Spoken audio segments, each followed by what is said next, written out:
Hi, I'm Shuai. I'm a medical student and I'm here to help everyone in my class with the pathology exam that's coming up soon in about 2 weeks' time. So don't be too nervous, it's going to be quite easy. So this time I'm going to do rheumatism, which involves rheumatic heart disease. Rheumatism is rheumatism is an immunologically mediated inflammatory disease related to the infections of group A beta hemolytic streptococcal. The sites of infection as they go into the connective tissue, the blood vessels, and it commonly affects the heart, the joints, the skin, and the brain.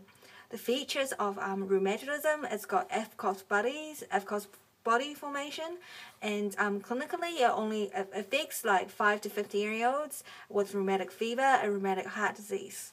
So the etiology is actually contradictive. The supporting evidence actually say that upper respiratory tract infection history of group A streptococcal follows 1 to 4 weeks, but often in winter and in summer. And we can detect anti-streptolysin antibodies, and it's really sensitive to penicillin.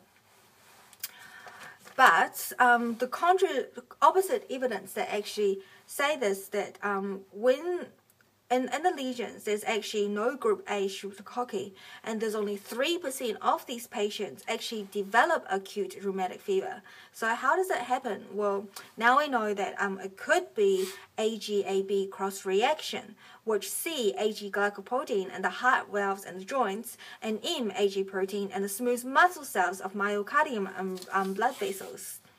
The basic pathological changes. So the sites are connective tissue of the body, the heart, the joints, the blood vessels, and the skin.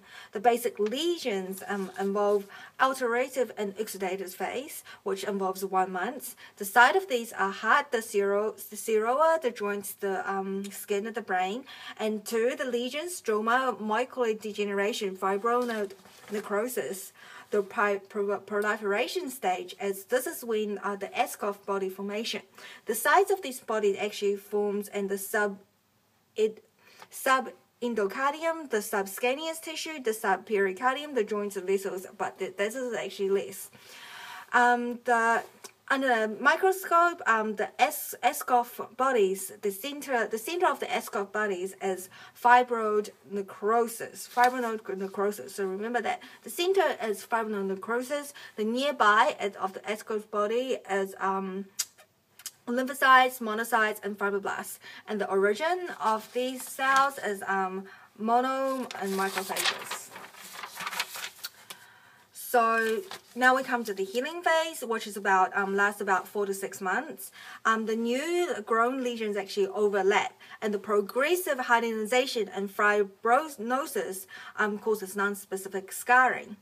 So it could affect the joints, which cause the rheumatic arthritis. During the inflammation periods, the polyarthritis, the migratory polyarthritis, it causes serious inflammation. Or it could cause skin lesions, the erythema migration, the erythema nodulism, and subcutaneous rheumatic nodules. It could cause chorea caused by involvement of basal ganglia in the brain, so it causes mental okay. And another important lesion of the organ is actually rheumatic heart disease. It could affect the heart by endocarditis, which causes vegetation, myocarditis, which causes Askov body, and pericarditis, which causes fibrosis pericarditis. So where does it affect? It affects the heart valves. The mitral valves affects about 40%, and the mitral and aortic valves also affects 40%, but the aortic valve alone only affects 10%. So the lesions are urocos endocarditis grows as small white vegetations along with the light closure of the myocardial valve and military in size, firmly adhered to valves.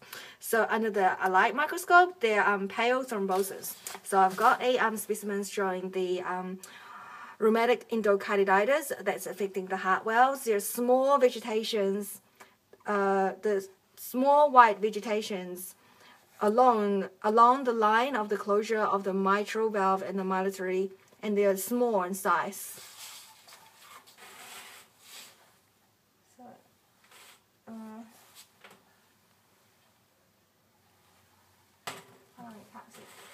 god, these things are like killing my eyes. Oh yeah. You can kind of see with this one, but I don't know if you can see it clearly. But anyway, there's like small vegetations that are along the valves, and they're small in size, and they're along the opening, okay? What else? What else? The results of this. Repeated organization of vegetation, the valves thicken and they get harder and they adhere to each other. The chronic valvular victim of the heart, the stenosis of insufficiency. Clinically, it is the patient presents fever, murmur, and congestion. Rheumatic myocarditis, it's actually myocardium mesoschema near small vessels. In adults, they present as Ascoff bodies and diffuse, and in child, they diffuse myocardium and myocardial inflammation. It results in scar, and clinically, the patient presents with fever, a prolonged PR interval in ECG, and increased white blood cells, and antibody titer O is increased.